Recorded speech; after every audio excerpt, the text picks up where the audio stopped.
प्रिया, मुझे पता नहीं कि आप किस लिए यहाँ आए। शायद आपको भी ठीक से पता न हो, क्योंकि हम सारे लोग जिंदगी में इस भांति ही जीते हैं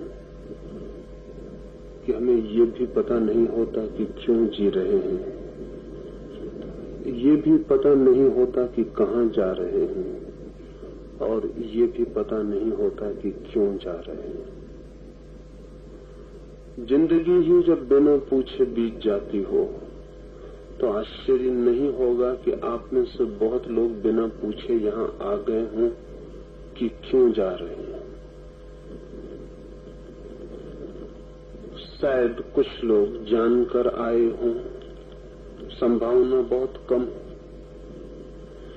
हम सब ऐसी मूर्छा में चलते हैं, ऐसी मूर्छा में सुनते हैं, ऐसी मूर्छा में देखते हैं कि ना तो हमें वो दिखाई पड़ता जो है, न वो सुनाई पड़ता जो कहा जाता है, और न उसका स्पर्श अनुभव हो पाता जो सब ओर से बाहर और भीतर हमें घेरे हुए है। मूर्छा में ही यहाँ भी आ गए होंगे। ज्ञात भी नहीं है, हमारे कदमों का भी हमें कुछ पता नहीं है, हमारी सांसों का भी हमें कुछ पता नहीं। लेकिन मैं क्यों आया हूँ ये मुझे जरूर पता है, वो मैं आपसे कहना चाहूंगा।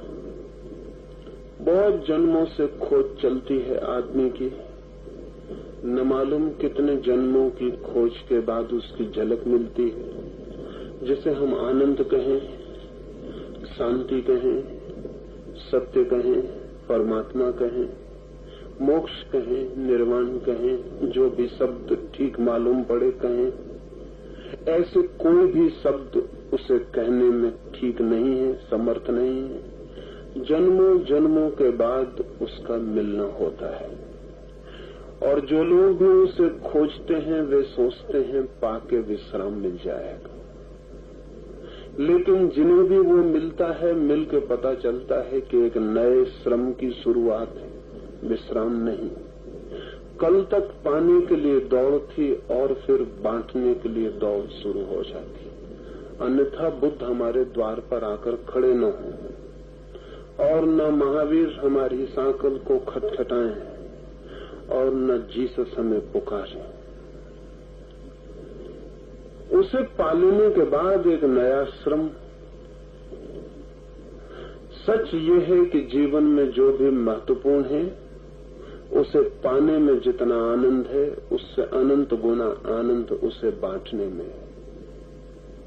जो उसे पा लेता है फिर वो उसे बांटने को वैसे ही व्याकुल हो जाता है, जैसे कोई फूल खिलता है और सुगंध लुटती है, कोई बादल आता है और बरसता है, या सागर की कोई लहर आती है और तटों से टकराती है।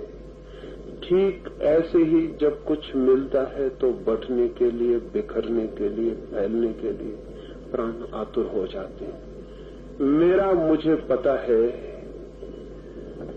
कि मैं यहाँ क्यों आया हूँ,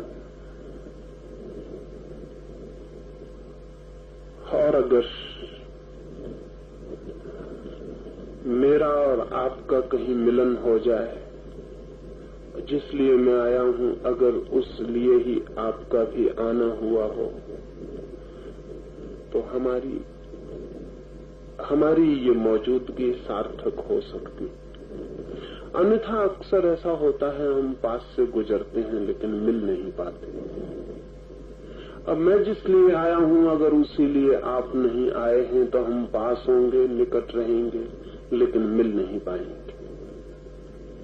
कुछ जो मुझे दिखाई पड़ता है, चाहता हूँ आपको भी दिखाई पड़े। और मजा ये है कि वो इतने निकट है कि आश्चर्य होता है कि वो आपको दिखाई क्यों नहीं पड़ता है।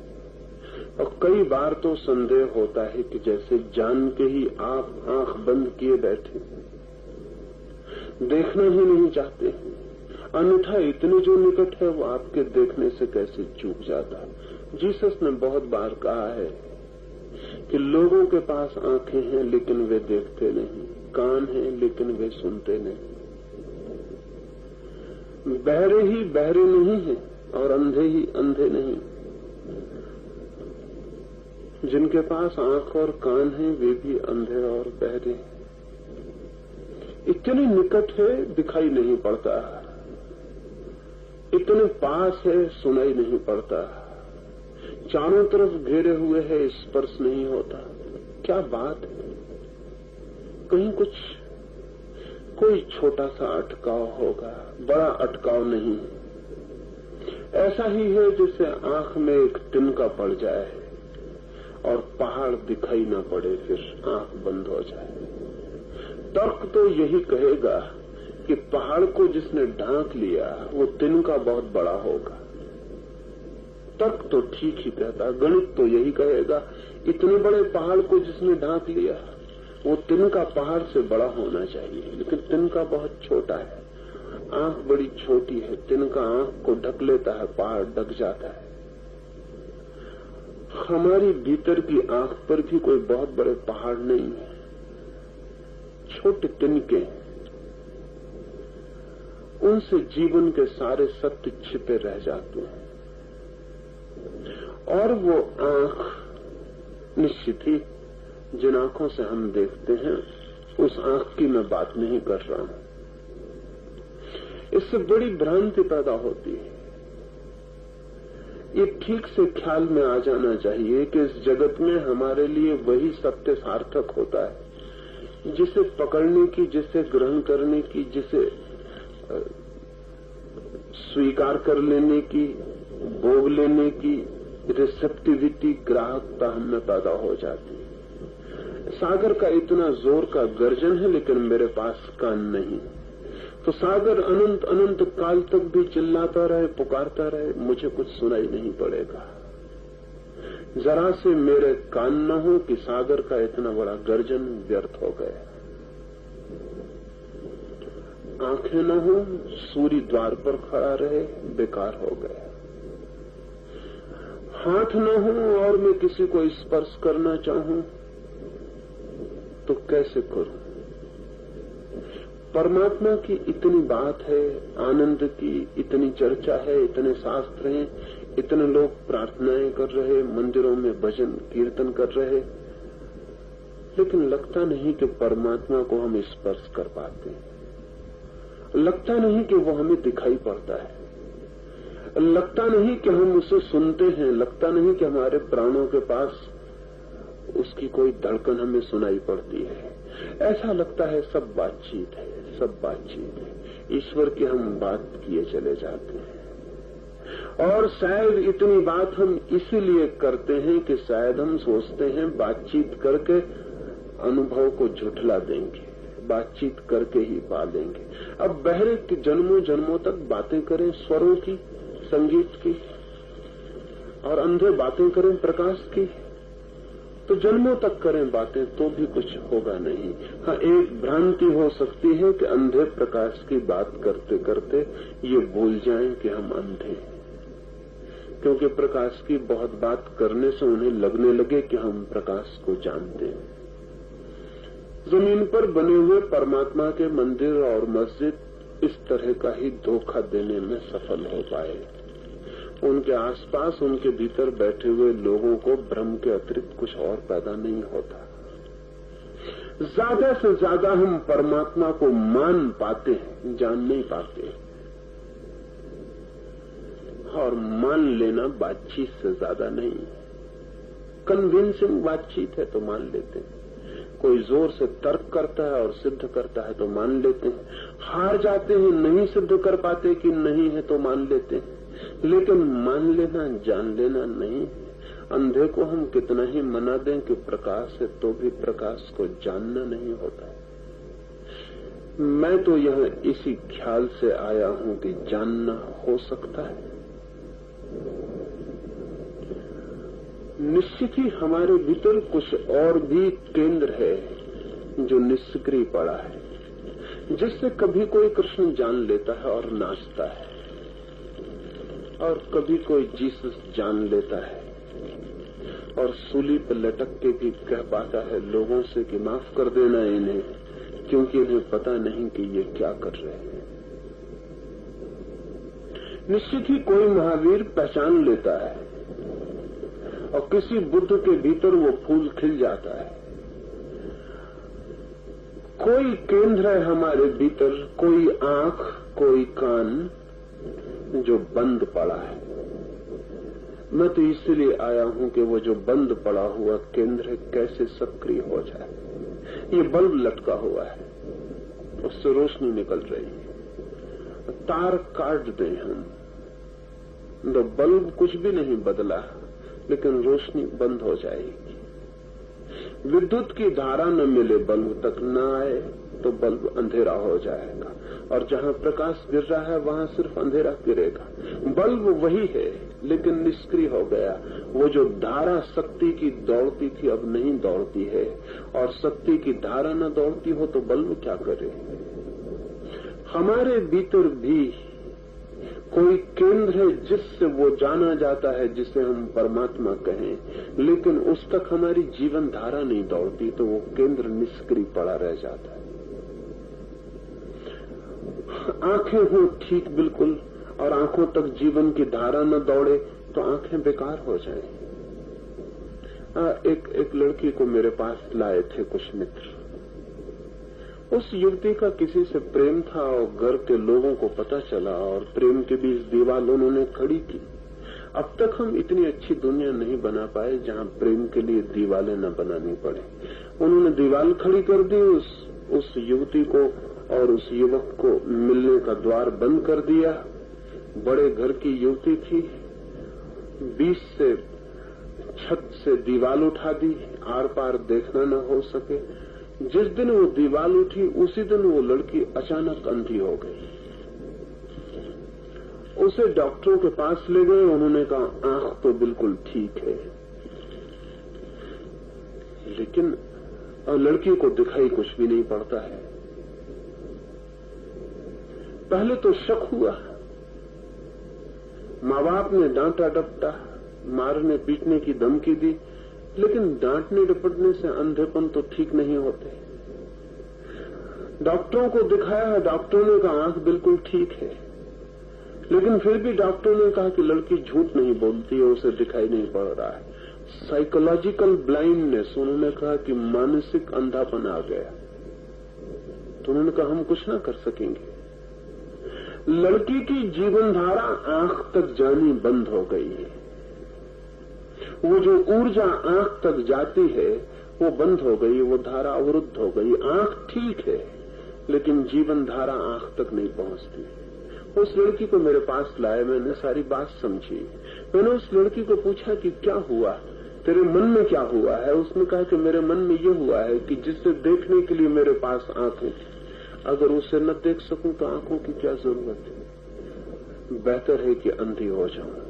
कल रात भर मेरे मन में एक ही ख्याल चलता रहा। रात मैंने सपना भी देखा कि मैं अंधी हो गई, और ये जान के मेरा मन प्रसन्न हुआ कि अंधी हो गई, क्योंकि जिससे देखने के लिए आंख आनंदित होती, अब उसे देख नहीं सकूंगी तो आंख की क्या जरूरत है, अंधा ही हो जाना अच्छा है। उसका मन अंधा होने के लिए राजी हो गया। जीवन धारा आंख तक जानी बंद हो गई। आंख ठीक है, आंख देख सकती है, लेकिन जिस शक्ति से देख सकती थी वो आंख तक नहीं आती। हमारे व्यक्तित्व में छिपा हुआ कोई केंद्र है जहां से परमात्मा पहचाना जाना जाता है, जहां से सत्य की झलक मिलती है, जहां से जीवन की मूल ऊर्जा से हम संबंधित होते हैं, जहां से पहली बार संगीत उठता है वो जो किसी बातें से नहीं उठ सकता, जहां से पहली बार वे सुगंधें उपलब्ध होती हैं जो अनिर्वचनीय है, और जहां से उस सब का द्वार खुलता है जिसे हम मुक्ति कहें, जहां कोई बंधन नहीं, जहां परम स्वतंत्रता है, जहां कोई सीमा नहीं और असीम का विस्तार है, जहां कोई दुख नहीं और जहां आनंद और आनंद और आनंद, और आनंद के अतिरिक्त और कुछ भी नहीं है। लेकिन उस केंद्र तक हमारी जीवन धारा नहीं जाती, एनर्जी नहीं जाती, ऊर्जा नहीं जाती, कहीं नीचे ही अटक के रह जाती है। इस बात को थोड़ा ठीक से समझ लें, क्योंकि 3 दिन जिसे मैं ध्यान कह रहा हूं, इस ऊर्जा को, इस शक्ति को उस केंद्र तक पहुंचाने का ही प्रयास करना है, जहां वो फूल खिल जाए, वो दिया जल जाए, वो आंख मिल जाए, वो तीसरी आंख, वो सुपर सेंस, वो अतीन्द्रिय इंद्रिय खुल जाए, जहां से कुछ लोगों ने देखा है और जहां से सारे लोग देखने के अधिकारी हैं। लेकिन बीज होने से ही जरूरी नहीं कि कोई वृक्ष हो जाए। हर बीज अधिकारी है वृक्ष होने का, लेकिन सभी बीज वृक्ष नहीं हो पाते, क्योंकि बीज की संभावना तो है, पोटेंशियलिटी तो है कि वृक्ष हो जाए, लेकिन खाद भी जुटानी पड़ती, जमीन में बीज को दबना भी पड़ता, मरना भी पड़ता, टूटना पड़ता, बिखरना पड़ता। जो बीज टूटने, बिखरने को, मिटने को राजी हो जाता, वो वृक्ष हो जाता है। और अगर वृक्ष के पास हम बीज को रख के देखें तो पहचानना बहुत मुश्किल होगा कि ये बीज इतना बड़ा वृक्ष बन सकता है। असंभव, असंभव मालूम पड़ेगा।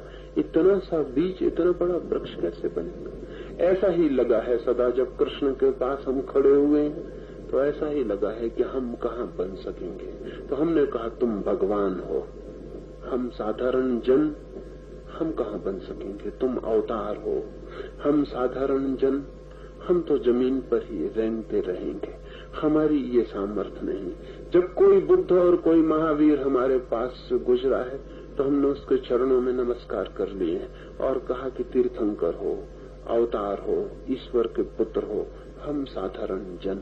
अगर बीज कह सकता तो वृक्ष के पास वो भी कहता कि भगवान हो, तीर्थंकर हो, अवतार हो, हम साधारण बीज, हम कहाँ ऐसे हो सकेंगे?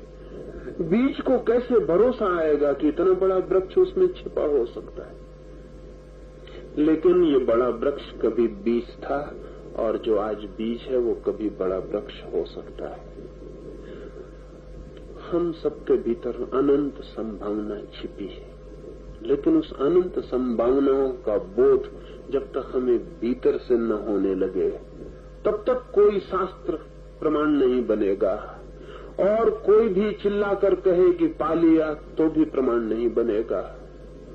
क्योंकि जिसे हम नहीं जान लेते हैं उस पर हम कभी विश्वास नहीं कर पाते हैं, और ठीक भी है, क्योंकि जिसे हम नहीं जानते उस पर विश्वास करना प्रवंचना है, डिसेप्शन है। अच्छा है कि हम कहें कि हमें पता नहीं कि ईश्वर है, लेकिन किन्हीं को पता हुआ है, और किन्हीं को केवल पता नहीं हुआ है बल्कि उनकी सारी जिंदगी बदल गई। उनके चारों तरफ हमने फूल खिलते देखे हैं, अलौकिक, लेकिन उनकी पूजा करने से वो हमारे भीतर नहीं हो जाएगा। सारा धर्म पूजा पर रुक गया है। फूल की पूजा करने से नए बीज कैसे फूल बन जाएंगे? और नदी कितनी ही सागर की पूजा करे तो सागर न हो जाएगी, और अंडा पक्षियों की कितनी ही पूजा करे तो भी आकाश में पंख नहीं फैला सकता, अंडे को टूटना पड़ेगा। और पहली बार जब कोई पक्षी अंडे के बाहर टूटकर निकलता है तो उसे भरोसा नहीं आता। उड़ते हुए पक्षियों को देखकर वो विश्वास भी नहीं कर सकता कि ये मैं भी कर सकूंगा। वृक्षों की किनारों पर बैठकर वो हिम्मत जुटाता है, तो उसकी मां उड़ती है, उसका बाप उड़ता है, वे उसे धक्के भी देते हैं, फिर भी उसके हाथ पैर कपते हैं। वो जो कभी नहीं उड़ा कैसे विश्वास करे कि पंखे उड़ेंगे, आकाश में खुल जाएंगे, अनंत की दूर की यात्रा पर निकल जाएगा। मैं जानता हूं कि इन 3 दिनों में आप भी वृक्ष के किनारे पर बैठेंगे। मैं कितना ही चिल्लाऊंगा कि छलांग लगाएं, कूद जाएं, उड़ जाएं, विश्वास नहीं पड़ेगा, भरोसा नहीं होगा। जो पंख उड़े नहीं वे कैसे माने कि उड़ना हो सकता है? लेकिन कोई उपाय भी तो नहीं है। एक बार तो बिना जाने छलांग लेनी ही पड़ती। कोई पानी में तैरने सीखने जाता है, अगर वो कहे कि जब तक मैं तैरना न सीख लूं तब तक उतरूंगा नहीं, तो गलत नहीं कहता है, ठीक कहता है, उचित कहता है, एकदम कानूनी बात कहता है। क्योंकि जब तक तैरना न सीखूं तो पानी में कैसे उतरूं। लेकिन सिखाने वाला कहेगा कि जब तक उतरोगे नहीं सीख नहीं पाओगे, और तब तट पर खड़े होकर विवाद अंतहीन चल सकता है। हल क्या है? सिखाने वाला कहेगा उतरो, कूदो, क्योंकि बिना उतरे सीख ना पाओगे। असल में सीखना उतर जाने से ही शुरू होता है। सब लोग तैरना जानते हैं, सीखना नहीं पड़ता है तैरना। अगर आप तैरना सीखें तो आपको पता होगा तैरना सीखना नहीं पड़ता। सारे लोग तैरना जानते हैं, ढंग से नहीं जानते, गिर जाते हैं पानी में तो ढंग आ जाता है। हाथ पैर बेढंगे फेंकते हैं, फिर ढंग से फेंकने लगते हैं।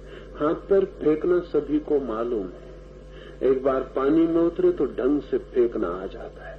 इसलिए जो जानते हैं वो कहेंगे कि तैरना सीखना नहीं है, रिमेम्बरिंग है, एक याद है, पुनर्स्मरण है। इसलिए परमात्मा की जो अनुभूति है जानने वाले कहते हैं वो स्मरण। वो कोई ऐसी अनुभूति नहीं है जिसे हम आज सीख लेंगे, जिस दिन हम जानेंगे हम कहेंगे अरे यही था तैरना। ये हाथ पैर तो हम कभी भी फेंक सकते थे, लेकिन इन हाथ पैर के फेंकने का इस नदी से, इस सागर से कभी मिलन नहीं हुआ। हिम्मत नहीं जुटाई, किनारे पर खड़े रहे, उतरना पड़े, कूदना पड़े। लेकिन कूदते ही काम शुरू हो जाता है। वो जिस केंद्र की मैं बात कर रहा हूं वो हमारे मस्तिष्क में छिपा हुआ पड़ा है। अगर आप जाके मस्तिष्क विदों से पूछें तो वे कहेंगे मस्तिष्क का बहुत थोड़ा सा हिस्सा काम कर रहा है, बड़ा हिस्सा निष्क्रिय है, इनएक्टिव है।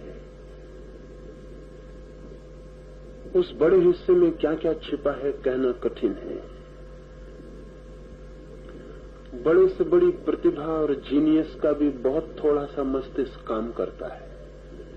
इसी मस्तिष्क में वो केंद्र है जिसे हम सुपर सेंस, अतीन्द्रिय इंद्रिय कहें, जिसे हम छठवीं इंद्रिय कहें, या जिसे हम तीसरी आंख, थर्ड आई कहें। वो केंद्र छिपा है जो खुल जाए तो हम जीवन को बहुत नए अर्थों में देखेंगे। पदार्थ विलीन हो जाएगा और परमात्मा प्रकट होगा, आकार खो जाएगा और निराकार प्रकट होगा, रूप मिट जाएगा और अरूप आ जाएगा, मृत्यु नहीं हो जाएगी और अमृत के द्वार खुल जाएंगे। लेकिन वो देखने का केंद्र हमारा निष्क्रिय है। वो केंद्र कैसे सक्रिय हो? मैंने कहा जैसे बल्ब तक अगर विद्युत की धारा न पहुंचे तो बल्ब निष्क्रिय पड़ा रहेगा। धारा पहुंचाएं और बल्ब जाग उठेगा। बल्ब सदा प्रतीक्षा कर रहा है कि कब धारा आए।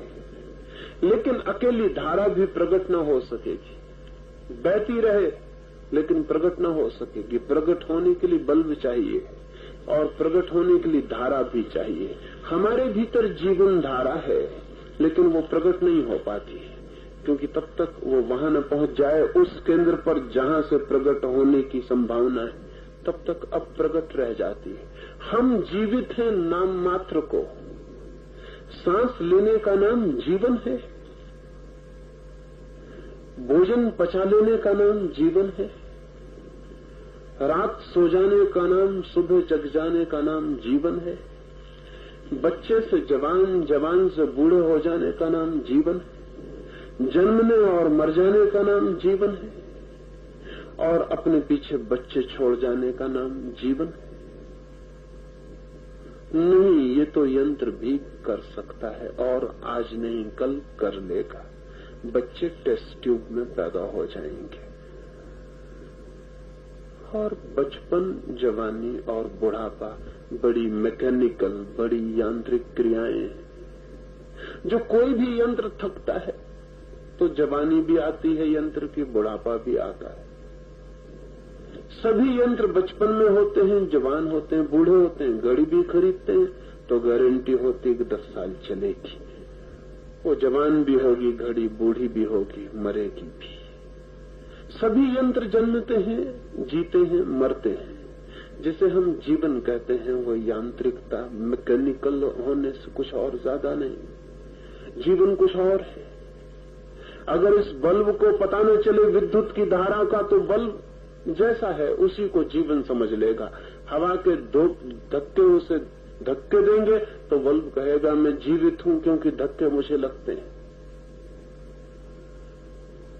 बल्ब उसी को जीवन समझ लेगा।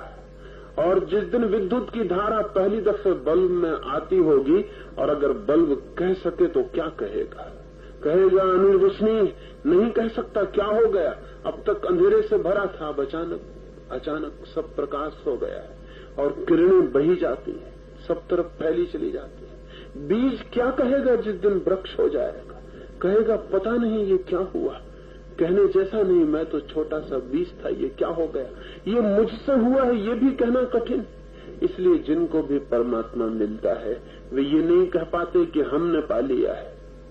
वे तो यही कहते हैं कि हम सोचते हैं कि जो हम थे उससे जो हमें मिल गया है कोई भी संबंध नहीं दिखाई पड़ता। कहाँ हम अंधकार थे, कहाँ प्रकाश हो गया है, कहाँ हम कांटे थे, कहाँ फूल हो गए हैं, कहाँ हम मृत्यु थे ठोस, कहाँ हम तरल जीवन हो गए हैं। नहीं, हमें नहीं मिल गया है। वे कहेंगे हमें नहीं मिल गया है। जो जानेंगे वे कहेंगे नहीं, उसकी कृपा से हो गया है, उसकी ग्रेस से, उसके प्रसाद से, प्रयास से नहीं। लेकिन इसका मतलब ये नहीं है कि प्रयास नहीं है। जब उपलब्ध होता है तो ऐसा ही लगता है उसके प्रसाद से मिला है, ग्रेस। लेकिन उसके प्रसाद तक पहुंचने के लिए बड़े प्रयास की यात्रा है। और वो प्रयास क्या है? वो एक छोटा सा प्रयास है, एक अर्थों में बड़ा भी है, दूसरे अर्थों में। इस अर्थों में छोटा है कि वे केंद्र बहुत दूर नहीं है। जहां शक्ति की ऊर्जा, जहां ऊर्जा संग्रहित है वो स्थान रिजर्वायर, और वो जगह जहां से जीवन को देखने की आंख खुलेगी, उनमें फासला बहुत नहीं है। मुश्किल से 2 फीट का फासला है, 3 फीट का फासला है, इससे ज्यादा फासला नहीं। क्योंकि हम आदमी ही 5-6 फीट के हैं। हमारी पूरी जीवन व्यवस्था 5-6 फीट की है। उस 5-6 फीट में सारा इंतजाम है। जिस जगह जीवन की ऊर्जा इकट्ठी है वो जन्नेन्द्रिय के पास कुंड की भांति, इसलिए उस ऊर्जा का नाम कुंडलनी पड़ गया। जैसे कोई पानी का छोटा सा कुंड। और इसलिए भी उस ऊर्जा का नाम कुंडलनी पड़ गया कि जैसे कोई सांप कुंडल मार के सो गया हो। सोए हुए सांप को कभी देखा हो? कुंडल पर कुंडल मार के फन को रख के सोया हुआ है। लेकिन सोए हुए सांप को जरा छेड़ दो, फन ऊपर उठ जाता है, कुंडल टूट जाते हैं। इसलिए भी उसे कुंडलनी नाम मिल गया कि हमारे ठीक सेक्स सेंटर के पास हमारे जीवन की ऊर्जा का कुंड है, बीज, सीड है, जहां से सब फैलता है। ये उपयुक्त होगा ख्याल में ले लेना कि यौन से, काम से, सेक्स से जो थोड़ा सा सुख मिलता है वो सुख भी यौन का सुख नहीं। वो सुख भी यौन के साथ वो जो कुंड है हमारी जीवन ऊर्जा का, उसमें आए हुए कंपन का सुख। थोड़ा सा वहां सोया सांप हिल जाता है और उसी सुख को हम सारे जीवन का सुख मान लेते हैं। जब वो पूरा सांप जागता है और उसका फन पूरे व्यक्तित्व को पार करके मस्तिष्क तक पहुंच जाता है, तब जो हमें मिलता है उसका हमें कुछ भी पता नहीं। हम जीवन की पहली ही सीढ़ी पर जीते हैं। बड़ी सीढ़ी है जो परमात्मा तक जाती है।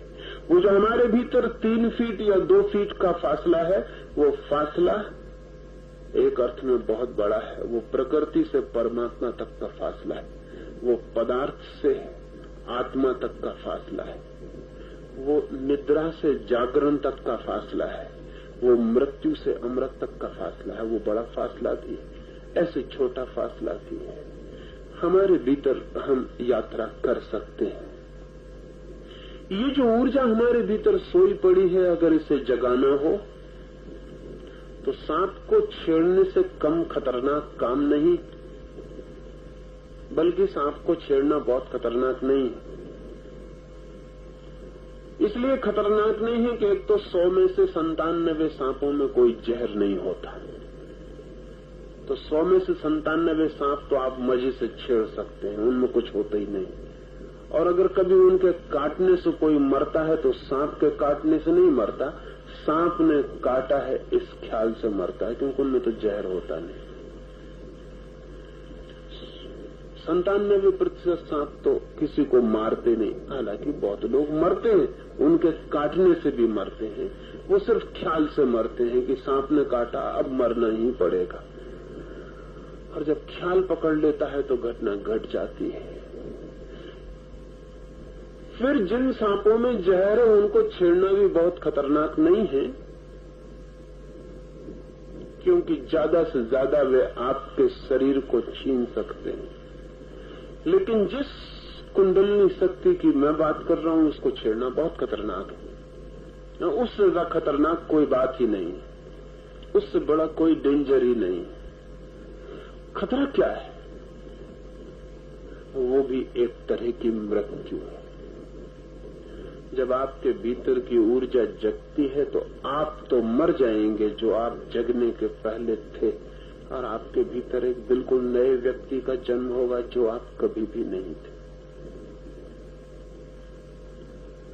यही भय लोगों को धार्मिक बनने से रोकता है। वही भय जो बीज अगर डर जाए तो बीज रह जाए। अब बीज के लिए सबसे बड़ा खतरा है जमीन में गिरना, खाद पाना, पानी पाना, सबसे बड़ा खतरा है, क्योंकि बीज मरेगा। अंडे के लिए सबसे बड़ा खतरा यही है कि पक्षी बड़ा हो भीतर और उड़े, तोड़ दे अंडे को, अंडा तो मरेगा।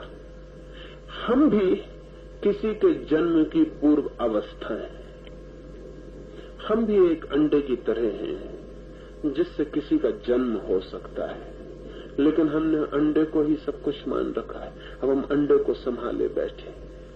ये शक्ति उठेगी तो आप तो जाएंगे, आपके बचने का कोई उपाय नहीं। और अगर आप डरे तो जैसा कबीर ने कहा है, तो कबीर के बड़े 2 पंक्तियों में उन्होंने बड़ी बढ़िया बात कही है। कबीर ने कहा है, जिन खोजा तिन पाइया गहरे पानी बैठ, मैं बौरी खोजन गई रही किनारे बैठ। कोई पास बैठा था, उसने कबीर से कहा, आप किनारे क्यों बैठ रहे हैं? कबीर कहते हैं, मैं पागल खोजने गया तो किनारे ही बैठ गया। किसी ने पूछा, आप बैठ क्यों गए किनारे?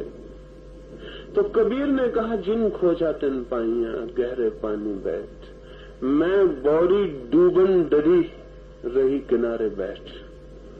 मैं डर गई डूबने से, इसलिए किनारे बैठ गई। और जिन्होंने खोजा उन्होंने तो गहरे जाके खोजा।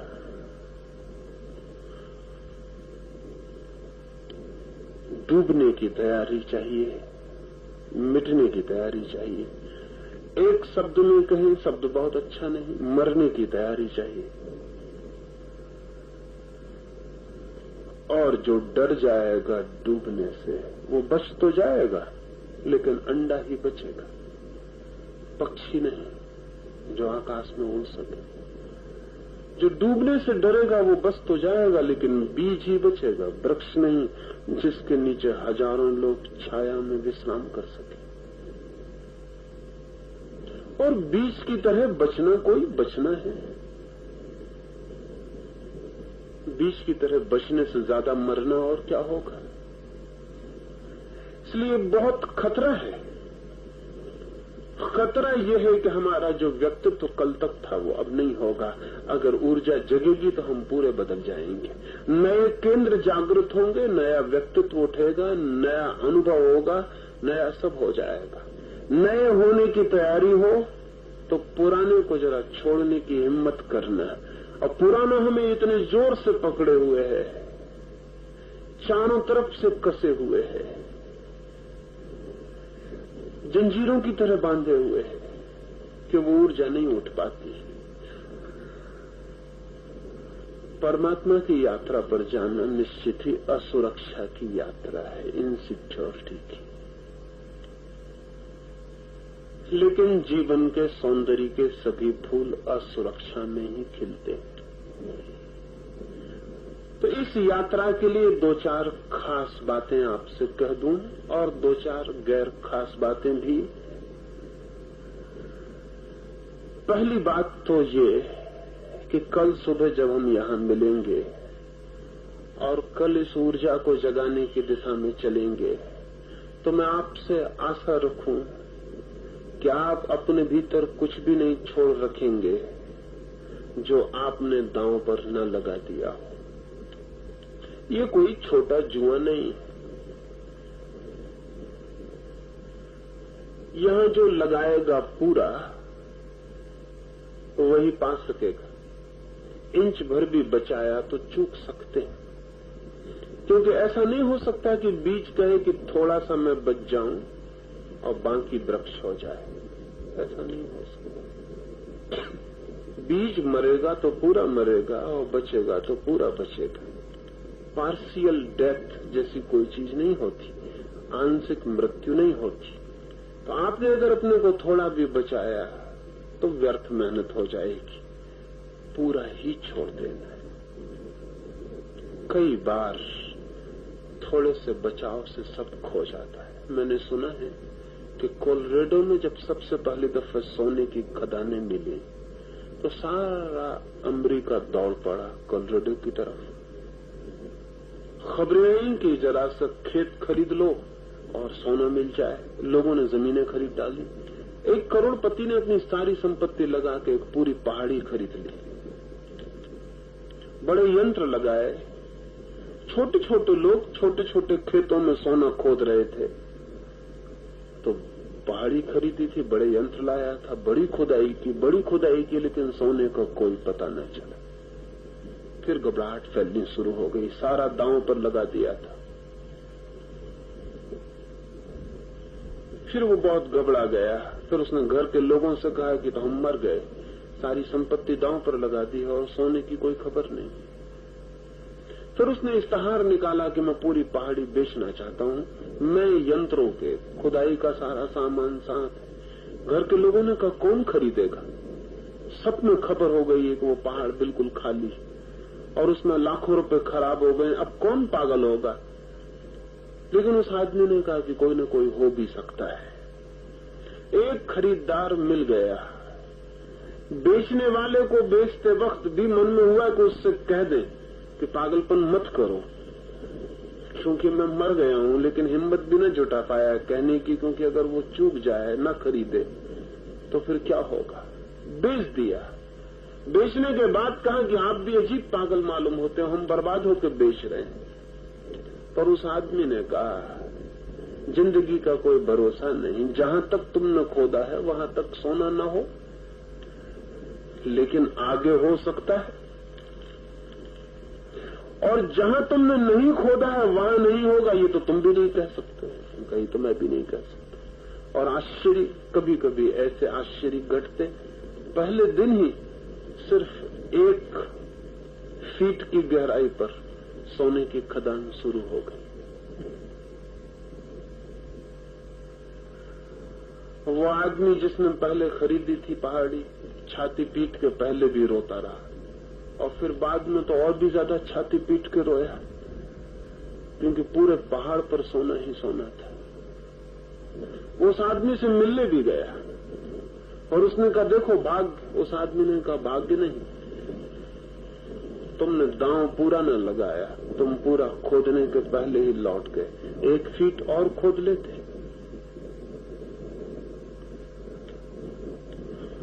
हमारी जिंदगी में ऐसा रोज होता है।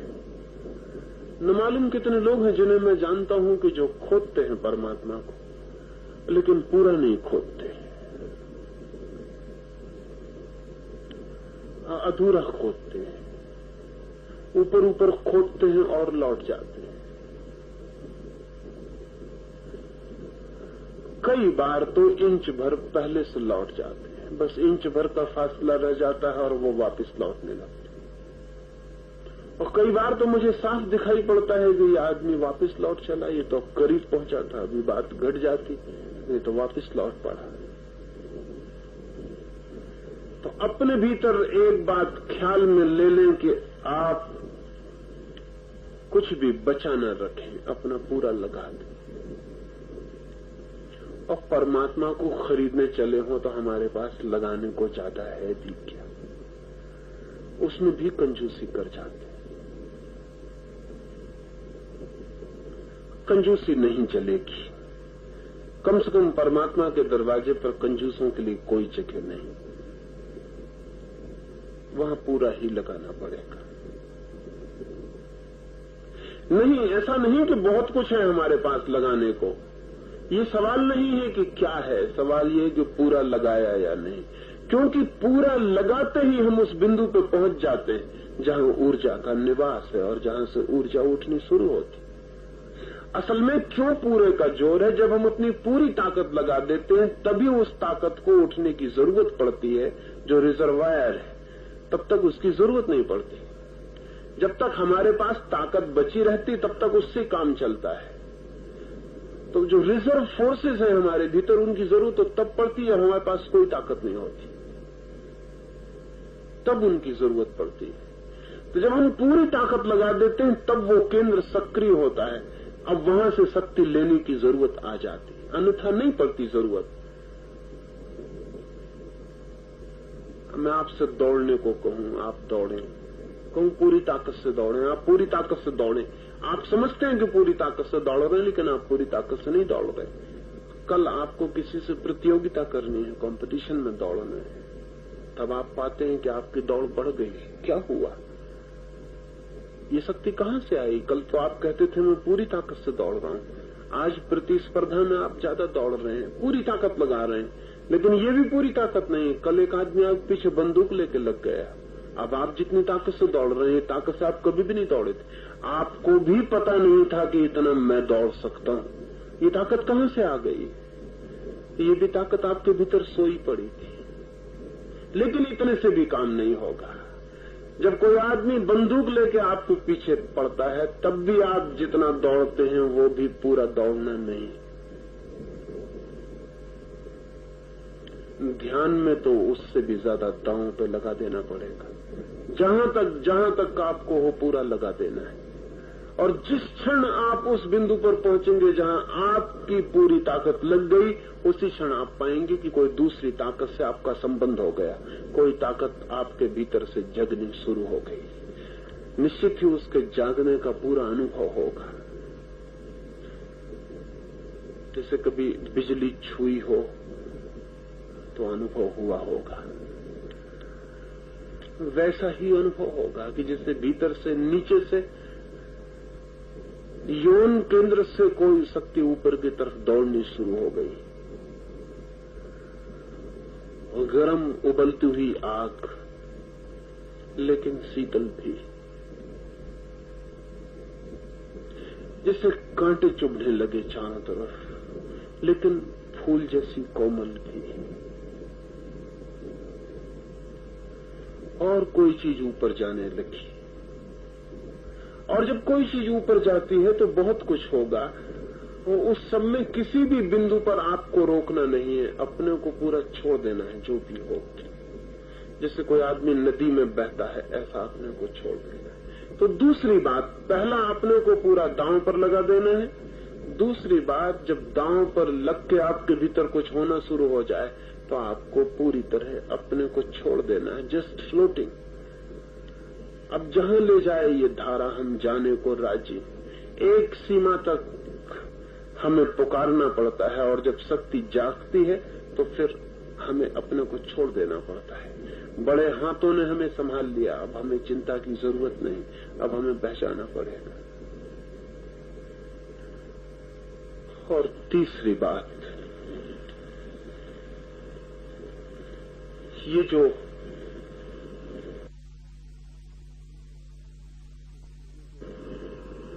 जो शक्ति का उठना होगा भीतर, इसके साथ बहुत कुछ घटनाएं घट जाएंगी तो घबराइएगा नहीं, क्योंकि नए अनुभव घबराने वाले होते हैं। बच्चा जब मां के पेट से जन्मता है तो बहुत घबरा जाता है। मनोवैज्ञानिक तो कहते हैं कि वो ट्रॉमेटिक एक्सपीरियंस है, उससे फिर कभी मुक्ति नहीं हो पाता। नए की घबराहट बच्चे में मां के पेट के जन्म के साथ ही शुरू हो जाती, क्योंकि मां के पेट में वो बिल्कुल सुरक्षित दुनिया में था 9 महीने तक। न कोई चिंता, न कोई फिक्र, न सांस लेनी, न खाना खाना, न रोना, न गाना, न दुनिया, न कुछ, एकदम विश्राम में था। मां के पेट के बाहर निकल के एकदम नई दुनिया आती तो पहला धक्का जीवन का, और घबराहट वहीं से पकड़ जाती। इससे सारे लोग नई चीज से डरे रहते हैं। पुराने को पकड़ने का मन रहता है, नए से डरे रहते हैं। वो हमारे बचपन का पहला अनुभव है कि नए ने बड़ी मुश्किल में डाल दिया। वो अच्छा था मां का पेट, इसलिए हमने बहुत से इंतजाम ऐसे किए हैं जो असल में मां के पेट जैसे ही हैं।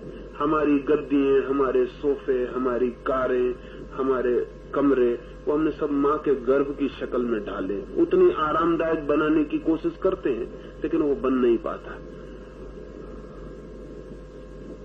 मां के पेट से जो पहला अनुभव होता है वो नए की घबराहट का, उससे भी बड़ा नया अनुभव है ये, क्योंकि मां के पेट से सिर्फ शरीर के लिए नया अनुभव होता है, यहाँ तो आत्मा के तल पर नया अनुभव होगा। इसलिए वो बिल्कुल ही नया जन्म है। इसलिए उस तरह के लोगों को हम ब्राह्मण कहते थे। ब्राह्मण उसे कहते थे जिसका दूसरा जन्म हो गया, ट्वाइस बॉर्न। इसलिए उसे द्विज कहते थे, दोबारा जिसका जन्म हो गया।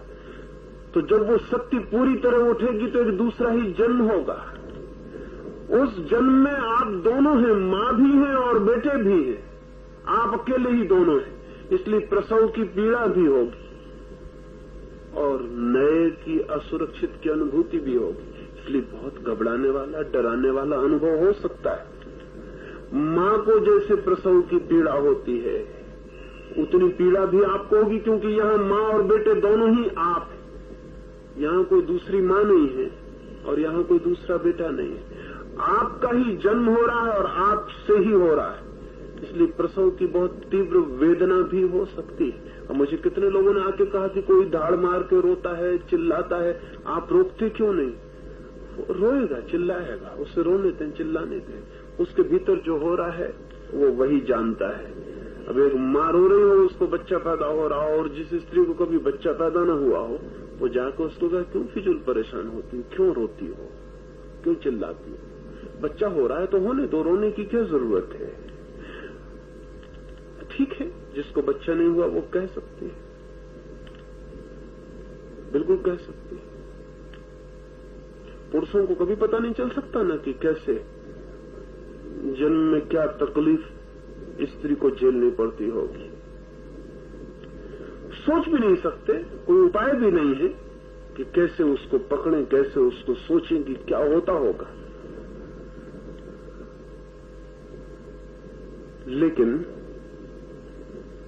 ध्यान में तो स्त्री और पुरुष सब बराबर हैं, सब मां बन जाते हैं एक अर्थ में, क्योंकि नया उनके भीतर जन्म होगा। तो पीड़ा को भी रोकने की जरूरत नहीं है, रोने को रोकने की जरूरत नहीं है। कोई गिर पड़े और लौटने लगे और चिल्लाने लगे तो रोकने की जरूरत नहीं है। जो जिसको हो रहा हो उसे पूरा होने देना है, बह जाना है, उसे रोकना नहीं। और भीतर बहुत तरह के अनुभव हो सकते हैं। किसी को लग सकता है कि जमीन से ऊपर उठ गए, किसी को लग सकता है कि बहुत बड़े हो गए, किसी को लग सकता है बहुत छोटे हो गए। नए अनुभव बहुत तरह के हो सकते हैं। मैं उन सबके नाम नहीं गिनाऊंगा, तो बहुत कुछ हो सकता है, कुछ भी नया हो रहा, हर एक को अलग हो सकता है। तो उसमें कोई चिंता नहीं लेगा, भयभीत नहीं होगा। और अगर किसी को कहना भी हो तो मुझे आके दोपहर में कह देगा, आपस में उसकी बात मत करिएगा। न करने का कारण यही है कि जो आपको हो रहा है जरूरी नहीं कि दूसरे को भी हो। और जब दूसरे को नहीं हो रहा होगा तो या तो वो हंसेगा, वो कहेगा क्या पागलपन की बात है, मुझे तो ऐसा नहीं हो रहा है। और हर आदमी के लिए खुद ही आदमी मापदंड होता है। ठीक यानी वो, और गलत यानी दूसरा। तो वो या तो आप पे हंसेगा, नहीं हंसेगा तो बहुत अविश्वासपूर्ण ढंग से कहेगा कि नहीं, हमें तो नहीं हो रहा है। ये अनुभूति इतनी निजी और वैयक्तिक है कि इसे दूसरे से बात न करें तो अच्छा। पति भी पत्नी से न कहे, क्योंकि इस मामले में कोई निकट नहीं है और इस मामले में कोई एक दूसरे को इतनी आसानी से नहीं समझ सकता। इस संबंध में समझ बहुत मुश्किल है, इसलिए कोई भी आपको पागल कह देगा। लोग जीसस को भी पागल कहेंगे और महावीर को भी पागल कहेंगे। जिस दिन महावीर नग्न खड़े हो गए होंगे रास्तों पर, लोगों ने पागल कहा होगा। अब महावीर जानते हैं कि नग्न होने का उनके लिए क्या मतलब है, वो पागल हो जाएंगे। तो आप किसी और से ना कहें तो अच्छा। फिर जैसे ही आप किसी से कुछ कहते हैं तो इतनी समझदारी तो नहीं है कि दूसरा चुप रह जाए, कुछ न कुछ तो कहेगा ही। और वो जो कुछ भी कहेगा वो आपकी अनुभूति में बाधक हो सकता है, उसके सजेशंस काम कर सकते हैं। वो आपको कुछ भी कह दे तो नई अनुभूति में बड़ी बाधा पड़ जाती है। इसलिए मैं ये चौथी बात कहना चाहता हूं कि जो भी आपको हो उसकी आपस में बात कतई नहीं करनी है। इसलिए मैं यहां हूं कि आप मुझसे सीधी आके बात कर लेंगे। सुबह जब हम ध्यान के लिए यहां आएंगे तो कुछ भी लिक्विड, कुछ भी तरल लेकर आना है। ठोस कोई चीज भोजन में सुबह न ले लें, कोई नाश्ता न करें, चाय दूध कुछ भी तरल ले लें। जो बिना चाय दूध के आ सकते हो और अच्छा, क्योंकि उतनी ही सरलता से, शीघ्रता से काम हो सकेगा। 7:30 बजे आने का मतलब है कि 5 मिनट पहले यहां आ जाएं। तो 7:30 से 8:30 तक तो आपके कुछ भी बात होगी करने की तो कर लेंगे। इसलिए मैंने ये बात करने का रखा है क्योंकि प्रवचन बहुत इम्पर्सनल है, अवैयक्तिक है। उसमें किसी से नहीं बोलना पड़ता, हवाओं से बोलना पड़ता है। तो आप पास बैठेंगे मेरे, सुबह दूर नहीं बैठेंगे, पास ही बैठेंगे। और कुछ भी आज जो मैंने कहा है उस संबंध में कुछ और पूछना हो तो पूछ लेंगे। वो घंटे भर सुबह हम बात करेंगे, फिर 8:30 से 9:30 ध्यान पर बैठेंगे। तो सुबह एक तो कोई ठोस चीज लेके न आए, दूसरा भूखे आ सके बिल्कुल तो और अच्छा, लेकिन जबरदस्ती भूखे भी ना आए। किसी को ना आना अच्छा लगता हो तो कुछ लेके आए, लेकिन चाय या दूध ऐसा कुछ लेके आए। वस्त्र ढीले से ढीले पहन के आए। स्नान करके तो आना ही है, बिना स्नान किए कोई ना आए। स्नान तो करके आए ही। और वस्त्र ढीले से ढीले पहन के आए। जितने ढीले वस्त्रों शरीर पर कहीं बंधे ना हो। तो जो भी बांधने वाले वस्त्रों कम पहने, जितना ढीला वस्त्र पहन सके उतना अच्छा। कमर पर तो कम से कम बांधने का दबाव हो, वो आप ध्यान रख के आए। और जब यहां बैठे तो ढीला करके बैठे। शरीर के भीतर हमारे वस्त्रों ने भी बहुत उपद्रव किया हुआ है, बहुत तरह की बाधाएं उन्होंने खड़ी की हुई है। और अगर कोई ऊर्जा उठनी शुरू हो तो अनेक तलों पर रुकावट पड़नी शुरू हो जाती। यहां आने के आधा घंटे पहले से ही चुप हो जाएं। कुछ मित्र जो 3 दिन मौन रख सकें बहुत अच्छा है, वे बिल्कुल ही चुप हो जाएं। और कोई भी चुप होता हो, मौन रखता हो तो दूसरे लोग उसे बाधा न दें, सहयोगी बने। जितने लोग मौन रहे उतना अच्छा। कोई 3 दिन पूरा मौन रखे सबसे बेहतर, उससे बेहतर कुछ भी नहीं होगा। अगर इतना न कर सकते हो तो कम से कम बोले, इतना कम जितना जरूरी हो। टेलीग्राफिक, जैसे तारघर में टेलीग्राम करने जाते हैं तो देख लेते हैं कि अब 10 अक्षर से ज्यादा नहीं, अब तो 8 से भी ज्यादा नहीं, तो 1-2 अक्षर और काट देते हैं, 8 पर बिठा देते हैं। तो टेलीग्राफिक ख्याल रखें कि एक एक शब्द की कीमत चुकानी पड़ रही है। इसलिए एक एक शब्द बहुत महंगा है, सच में महंगा है। इसलिए कम से कम शब्द का उपयोग करें। जो बिल्कुल मौन न रह सकें वो कम से कम शब्द का उपयोग करें, और इंद्रियों का भी कम से कम उपयोग करें। जैसे आंख का कम उपयोग करें, नीचे देखें, सागर को देखें, आकाश को देखें, लोगों को कम देखें, क्योंकि हमारे मन में सारे संबंध, एसोसिएशंस लोगों के चेहरों से होते हैं, वृक्षों, बादलों, समुद्रों से नहीं।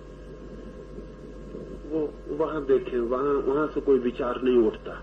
लोगों के चेहरे तत्काल विचार उठाना शुरू कर देते हैं। नीचे देखें, 4 फीट पर नजर रखें, चलते, घूमते, फिरते, आधी आंख खुली रहे, नाक का अगला हिस्सा दिखाई पड़े, इतना देखें।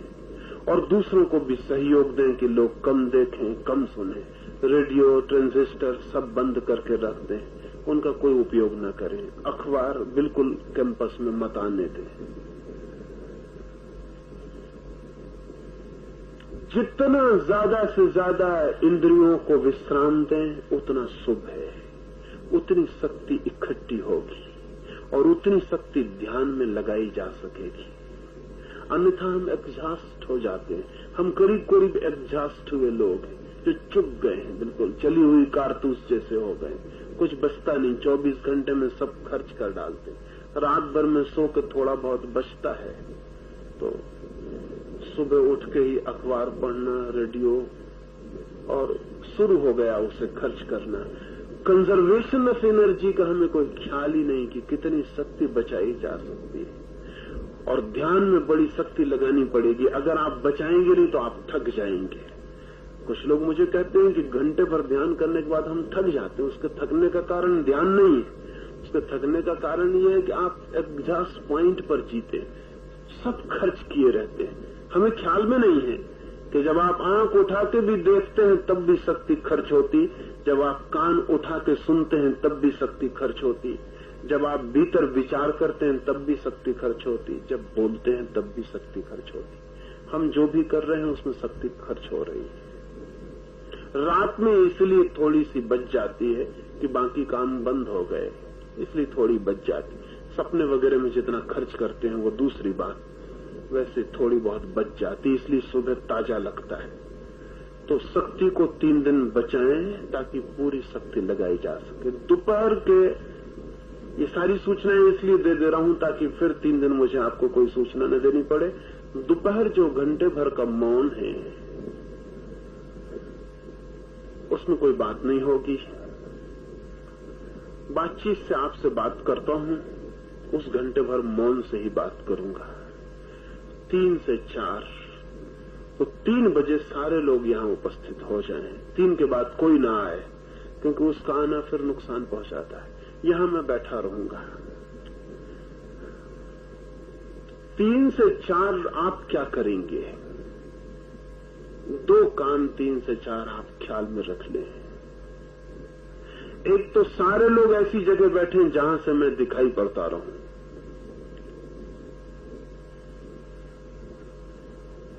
देखना नहीं है मुझे, लेकिन दिखाई पड़ता रहूं, ऐसी जगह बैठ जाए।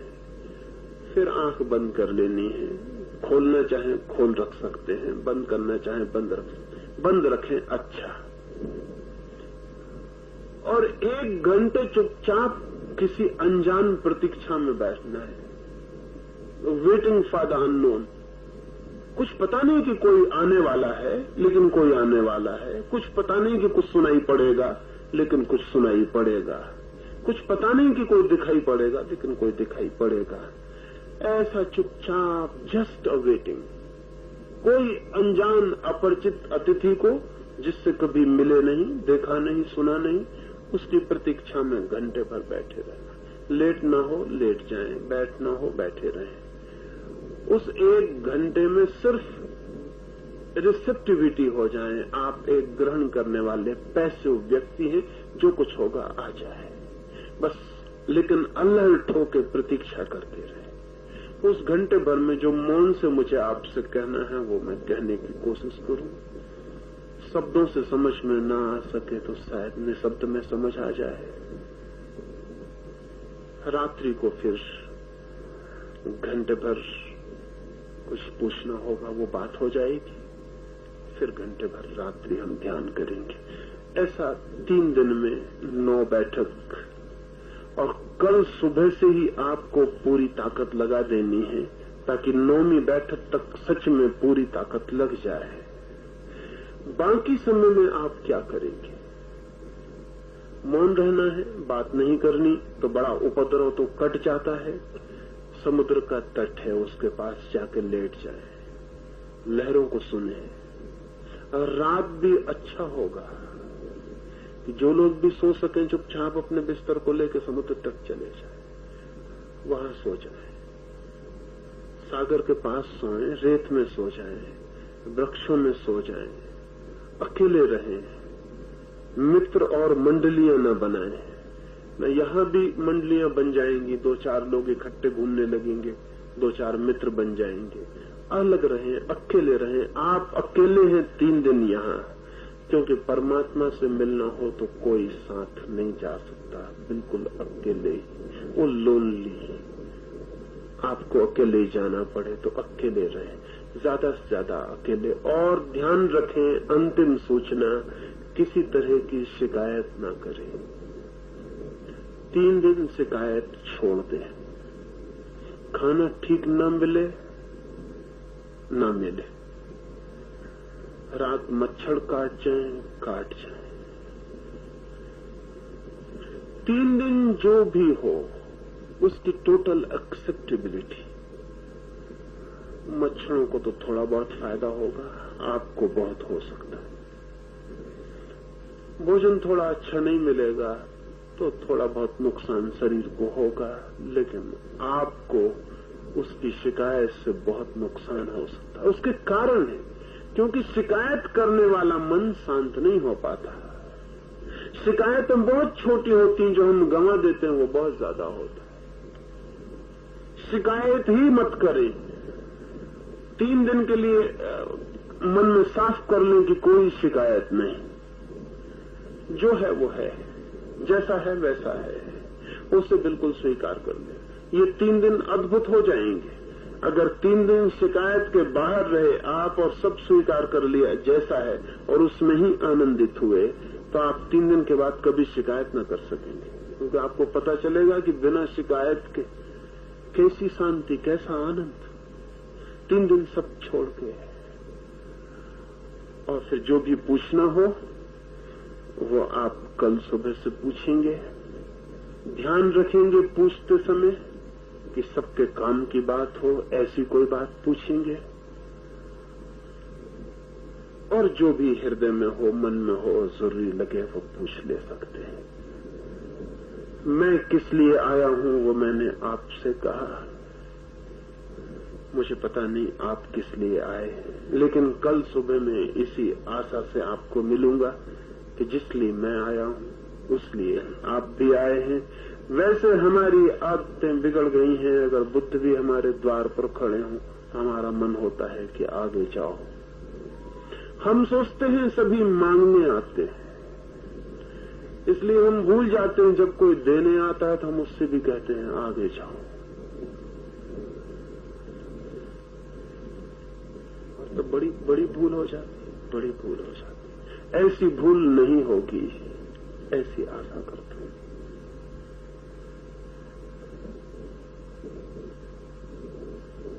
तीन दिन में यहाँ की पूरी हवा को ऐसा करें कि कुछ हो सके, हो सकता है। और प्रत्येक व्यक्ति पर निर्भर है यहाँ की हवा, यहाँ के वातावरण को बनाना। 3 दिन में ये पूरा का पूरा सरोवर चार्ज्ड हो सकता है, बहुत अनजानी शक्तियों से, अनजानी ऊर्जाओं से। ये सारे वृक्ष, ये सारे रेत के कण, ये हवाएं, ये सागर, ये सब का सब एक नई प्राण ऊर्जा से भर सकता है। हम सब उसे पैदा करने में सहयोगी हो सकते हैं। कोई उसमें बाधा न बने, ये ध्यान रखे। कोई दर्शक न रहे यहाँ, कोई दर्शक की तरह बैठा न रहे, और किसी तरह का संकोच, भय, कोई क्या कहेगा, कोई क्या सोचेगा, सब छोड़ दें तो ही उस तक पहुंचना हो सकता है। कबीर की तरह आपको न कहना पड़े, आप कह सकें कि नहीं हम डरे नहीं और कूद गए। मेरी बातें इतनी शांति और प्रेम से सुनी, उससे अनुग्रहित हूं और आप सबके भीतर बैठे परमात्मा को प्रणाम करता हूं। मेरे प्रणाम स्वीकार करें। हमारी रात की बैठक पूरी।